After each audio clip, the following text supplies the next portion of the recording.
अस्सलाम व्यूअर्स, आपको और माह का सलाम। आज हम लेकर आए विंटर वेकेशन में, या सर्दियों का सीज़न है तो हम आज बनाएंगे पोटैटो और चिकन की मिनी कचौरियाँ।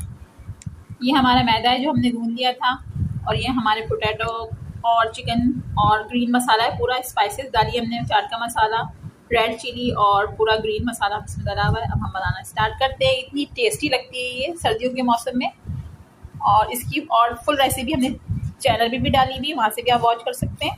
जल्दी बनाना स्टार्ट करते हैं। ये महा बेल रही हैं कचौरी, अब इसमें मसाला भरेंगे। महा भर रही हैं इसमें मसाला, इस तरीके से इसको फोल्ड करेंगे और इसको करते हैं हम। ये सारी कचौरियाँ हमारी रेडी हो गई, इसको हम करते हैं फ्राई। ये हमारी कचौरियाँ फ्राई हो रही हैं, इसको मीडियम फ्लेम पर रखिएगा वरना अंदर से कच्ची रह जाएंगी। ये हमारी कचौरियाँ गोल्डन ब्राउन हो गई हैं। कचौरी हमारी बनके रेडी हो गई, गर्मा गर्म। ये देखिए मैं हाथ से कटिंग कर रही है। ये हम डाल रहे हैं इस पे केचप। ये जबरदस्ती कचौरियाँ बनके हमारी